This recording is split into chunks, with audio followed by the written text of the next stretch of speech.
Man, my mom said, Dad went to go tackle Jerome Bettis, and Jerome got the best of him. Man, my mom said Jerome Bettis ripped the bicep muscle off the bone. Welcome to the Verde Verde Sports Show, where we bring you sports talk on the go. I'm your host, Jacob Verde. We're sponsored by Honest A's, and today we have a special guest. We have Trey Hand, defensive tackle at Arkansas Monticello. He's had a very good career, very good stories to tell. Got him on the show today. Trey, how are you doing? Good, man. How about you? I'm doing good, can't complain. In the thick of it with LSU fall camp, but we got some exciting college football on the way. I'm sure y'all guys are getting ready as well. Go ahead and tell me about what's going on over there at Arkansas, and tell me a little bit about yourself. Man, well, I'll tell you about myself first. Like you said, my name is Trey Hand, 19, sophomore here at the University of Arkansas Monticello, playing nose tackle. Came from De La Salle High School in New Orleans, Louisiana. Played 4 years there for the Cavaliers. 3 times state champ runner-up. 4 times district champion. So that's a little bit of my playing little aspect. But up here at Monticello, man, we just finished fall camp not too long ago. We started our prep for Southern Nash last Sunday, and we play next Thursday. Go to Oklahoma, so starting to get ramped up. But I'm ready to roll, man. And that's perfect. And I know that college football transition's a little rough from high school to college. How did that, how did you handle that, and what steps did you take to adjust? Man, it's a different speed of ball, man. High school ball is kind of slowed down. You don't see as many formations and as many substitutions. But college ball, I had to get adjusted real fast. Coming in, I had the mindset of not redshirt and coming in playing and helping my team immediately as soon as I stepped on campus. And it took me a good couple weeks to get adjusted to the game and get adjusted to the speed and how installs work and everything, to play college football. But it was a smooth transition once everything got situated. And what do you say was the toughest thing to kind of get under your belt in terms of experience? What was the hardest thing to change about your game at the next level? Man, the hardest thing, is college football, man. It's the speed of practice is different.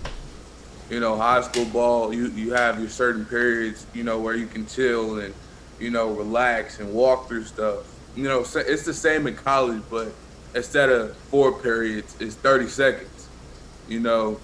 So just getting to the speed of practice, upholding myself to another standard with football, I think that was probably the hardest thing, just picking up speed. So throughout, your high school career, I know in your sophomore year you had a little knee injury, and then also going into your junior year you hurt your knee again. Kind of talk to me about the injuries and the rehab side of things and how you were able to bounce back and bring your career to the next level. Man, injuries played a key factor in my high school career, man, and it kind of had me in a deep place.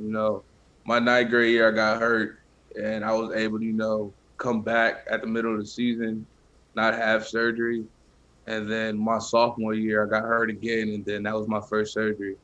It hurt me. I can't help my team.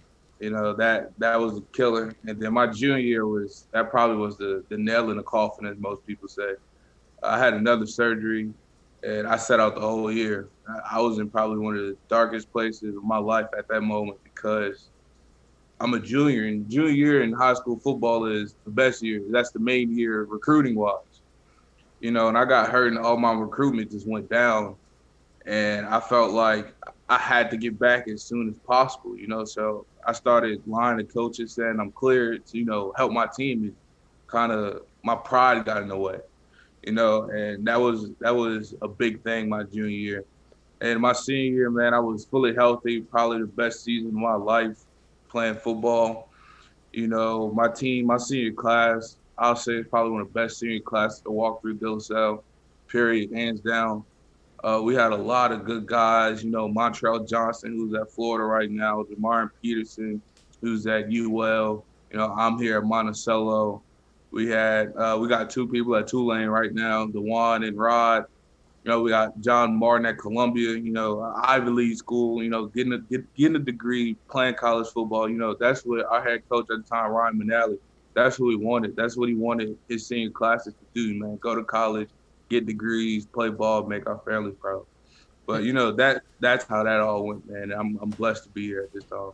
And that's a good mindset and a good focus to have, especially, to prepare an athlete for the off the field. Off the field, a lot of things go on, like you spoke about earlier. The mental side of things is a big factor for these athletes. How did you pull yourself out that place and, get back to that focused and confident mindset that a defensive tackle needs to have? Man, the end goal for most football players, man, is the NFL.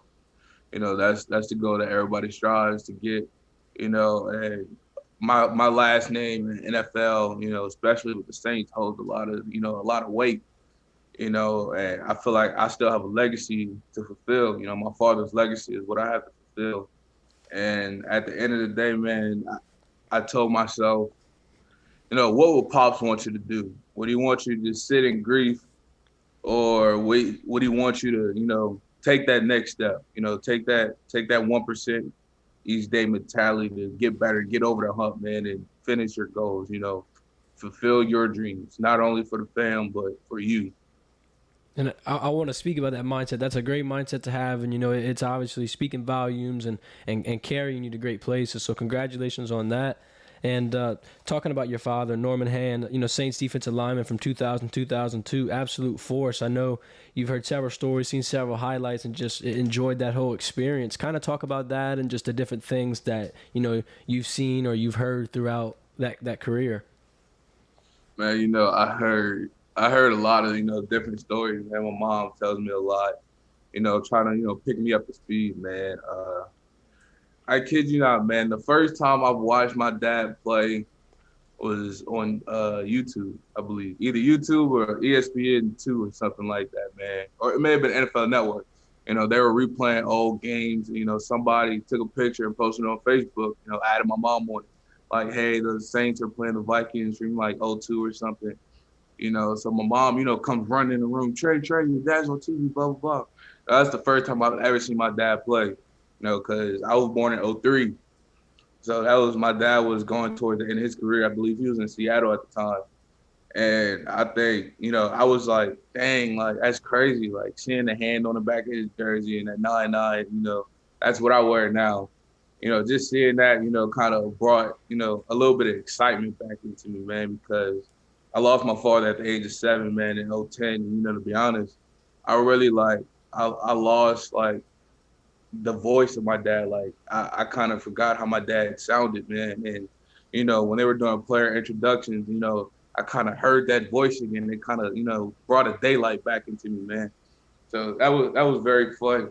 But like you said, man, my dad played for New Orleans Saints from 2000 to '02, man, and they called him the heavy lunch bunch. I remember that to the day I died, man. The heavy lunch bunch, man. It was my dad, I believe Grady Chase, and two others.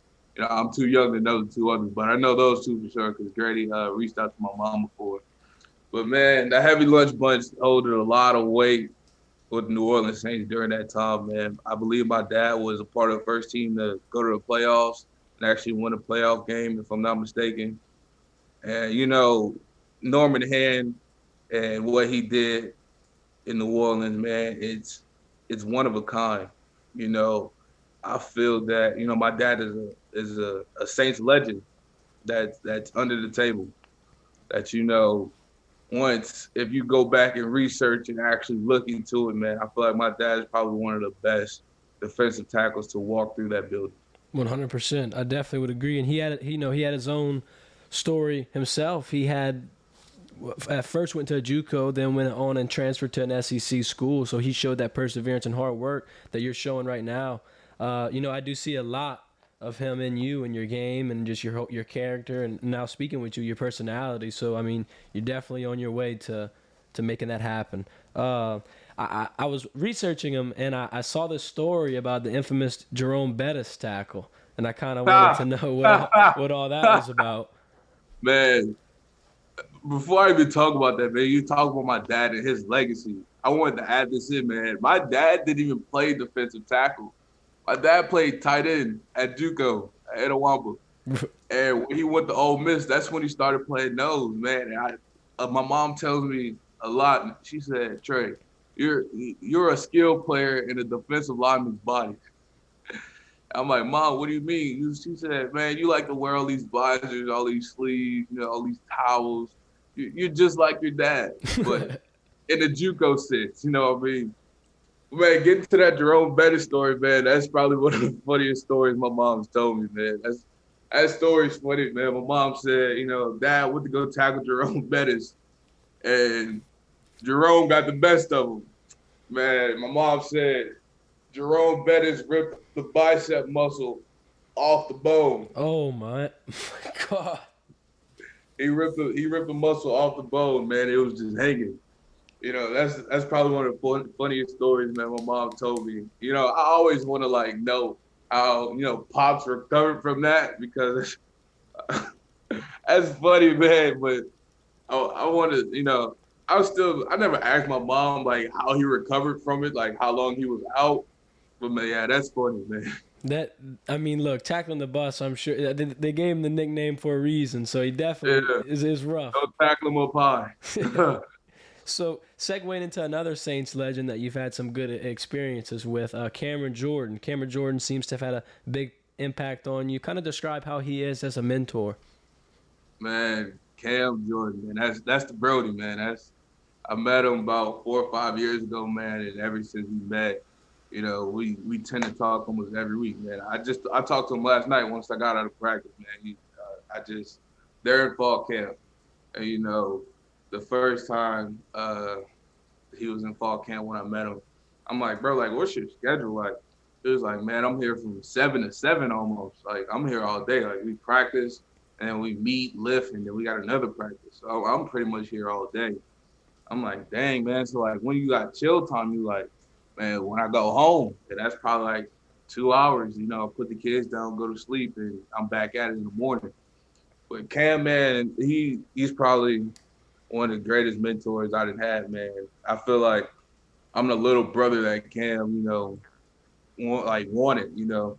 Me and him talk every day, almost every day, and he pushes me every day to be not only a better player, but a better son too, man, and a better black man in this world, man, because this world's wicked, And Cam, he pushes me every day to be better for myself. And do y'all get some training in together? I'd assume y'all would, work out and do some field work as well. Man, the NFL season is way tougher than college football, but Right. when we get the chance to, get in the lab, we getting in it for sure, for sure. This past training camp when I was back at home, I didn't tell him I was home. I just popped up after practice, kind of surprised him. And that's when he picked me up in the air, which we still talk about that. We still talk about that now. I told him you get back in the weight room. He probably could have lifted me all the way up. Yeah. That's another story. Good But time. yeah, man. When I get home and we have the time, both of us are free. We try our best to get in the lab and perfect each other's craft. Yeah, when I was at the Saints fall camp, all the eyes are fixated on Cameron Jordan, and then I see him, he's running towards the locker room, and I'm so happy to be filming it. I guess it was his gut feeling. He turns around and he runs back towards you, and that's when I captured that. I wanted to ask, is that a normal greeting? Has he ever tried to pick you up before? Is that just what he does, or that was just a excitement taking over him? Man, a normal greeting for us, is we kind of bump the shoulders, see who's bigger. But nah, man, that was the first time that's ever happened. Hands down, that was the first time that ever happened. And I think it was the excitement because I think he didn't see me until I got on the field. But yeah, I think that was the excitement part of it, not knowing I'm home. And then after he did that, you're like, bro, why are you here? Like, what are you doing home? I'm like, bro, I'm on, we get a break before fall camp, to go back home and enjoy time with our families before stuff gets Right. to, ramp up, And when I was coming home, I text my people at the Saints. I'm like, hey, can I come over to practice while I'm home? I said, yeah. So I didn't tell Cam nothing. I didn't tell his wife nothing. His wife's still mad at me for not coming over when I was home. But, I told Cam and I'm at practice, it was like, man, just started checking on me, like, how's ball, how's life, how's mom, how was the grades in the summer, stuff like that. But, yeah, that never happened before. That's good. You coming down see the family, make sure you make time for Cam's family in a sense. So I mean that's good. That's good. How would you describe Cameron Jordan as a person? You know, he's dominant as a player. He's Ah, magical, but as a person, you know, he seems to be larger than life. So kind of ah, describe me through that. man, describing Cam as a person, man. Cam, my mom says a lot. Cam's a big kid, man. Cam is a kid, but he's a hard worker at the end of the day, man. Off the field, he's a kid. He's like a big teddy bear. He likes to hoop. Likes to joke around. Likes to have fun. But once he walks into that building, a whole like mindset switches. It's time to go to work. It's time to do what I've been doing since 2011. Like it's time to go to work. I feel like that's cool to have two different mindsets. Right, for sure. What do you see in Cam's game that you'd like to put in yours, and you know how does he inspire you on the field? Man, a thing that I look at most, with Cam is I love the way Cam pass rushes, man. And I try to, take tips and tricks to, help me inside in the middle. Because playing in, you got about 4 or 5 seconds, to think of a pass rush move while you're rushing. Inside that nose, you got about 1 to 2. So it's quick. You got to come off the ball and already be able to see what you're doing. But when I was at home, we got in the lab and we was just working on it. He asked me like, "What's your go-to pass rush move?" Mine is bull snatch, bull rip, bull arm over. So we started working that for about an hour. Just going through the motions. Trying to see what I can do to perfect it. That's probably one of the best things that I try to take away. But while Cam was playing with Sheldon Rankins, that's when I was in high school and I was more of a run stopper at the time. So, Sheldon played a big part of, just seeing how he comes out his hips and how he's playing doubles and how he's playing, reach blocks and stuff like that. But his pass rush is what I try to take away.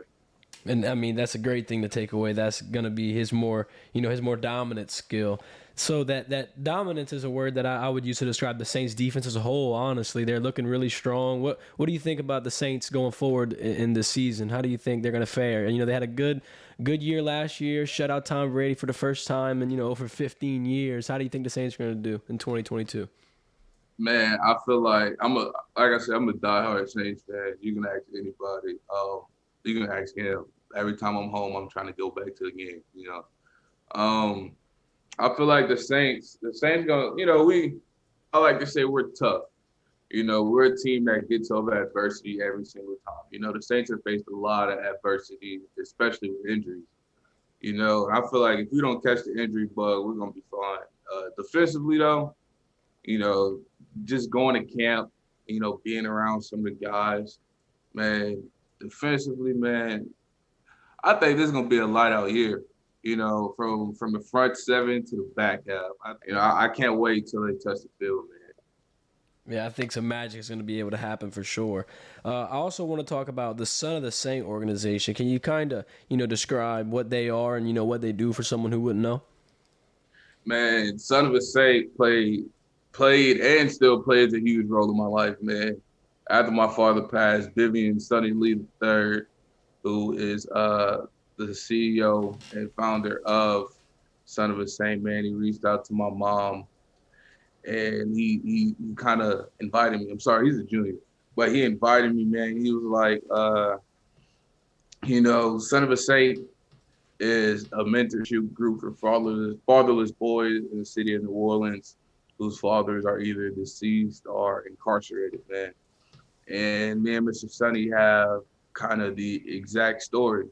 His father played for the Saints and his father passed away. And my dad played for the Saints and my father passed away. So that's kind of, a, a similarity that we have, man. And I still talk to the people at Son of a Saint every day. They helped me and my mom get out of a hard place, man. I was with my dad before he died. And, I always remember the day that my mom told me, your father passed last night.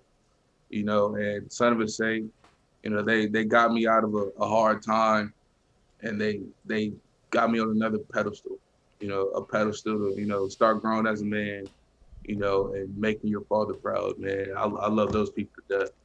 And how do you help that program? Is there any way you can volunteer? Is there any way people can donate and help make sure that this thing keeps running smoothly? Man, Son of a Saint, man, they just opened up their center. It's huge, man. It's something that Mr. Sonny always wanted, a home for the boys just to, come and, get out of real world problems, man. And, you know, Son of a Saint has a lot of mentor mixers and, volunteer opportunities. I believe they have like a mentor application or something, and like on the website. Sonofasaint.org is a website, I believe. But they're always, looking for help, because we have about 200 boys maybe in the program now. And, they're always, looking for help, looking to help these young men's lives, man. But, sonofasaint.org is a website, I believe, and that tells you way more than I will. Okay. Yeah, and before we wrap this thing up, I wanted to talk a little bit about, LSU's defensive line. I wanted to know what you think about that and what LSU's going to be looking like under Brian Kelly in year one. Man, my trainer, man, Marlon Fave, right, man, he played at LSU. Big Fave, man, we talk a lot about LSU and the Saints, college, high school. But I've been looking at your page more since I started following you and seeing how you've been up there at LSU. I got a couple of my friends up there too. But man, a big two names that I feel, well, pretty much the whole D line, man, with BJ and Ali, and you got Mason and Jaqueline, man. I feel like I played against Jaqueline in high school at U High. Man, Jaquelin's probably been that size, probably like a inch smaller or 20 pounds lighter, as a sophomore, a junior in high school, man. Jaquelin's a big dude, man. And to see how, Jaquelin grew and how I used to train with him and see where he is now, man, he's making BR proud, man. And Mason, seeing him play in high school, he's making Terrebonne proud, man. Those two dudes in the middle, man, are unstoppable. I don't think anybody can stop them, man. And Mason he's continually getting better, man. And Jaquelin's he's gonna be in the league next year for sure.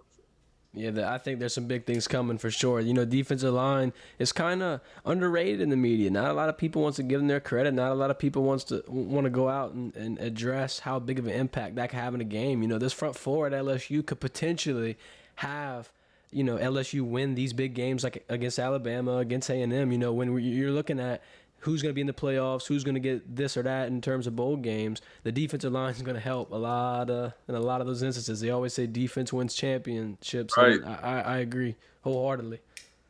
Man, everything happens first in the trenches, man. If the defensive trenches is overtaking the game, man, it's gonna be a long night. I agree. I mean, that's where the ball snaps. That's where the ball rests. So that's the number one place you want to take care of. It all rests in the trenches. Well, thank you for coming in. I appreciate it, Trey. You've definitely gave us some good stories, gave us some good laughs, and also highlighted a great young man in yourself and other great athletes in Louisiana. So we definitely appreciate that. Is there anything else you want to say before we wrap this up? No, man. Thank you for bringing me on, man. It was nice talking to you, man. Nice, nice getting that video captured, man. And I can hopefully continue to talk to you down the line, man. Appreciate it. Of course, man. Thank you. And we'll look forward to having you on again soon. This has been the Verdant Verdict. We're sponsored by Honest Abe's. Y'all follow the social medias. Make sure to keep track. Subscribe to the YouTube. We're posting new episodes every Sunday, especially as we're headed into LSU football season. Things are about to get real busy, but that's fall, baby. So y'all have a good one. This has been the Verdant Verdict. Thank y'all.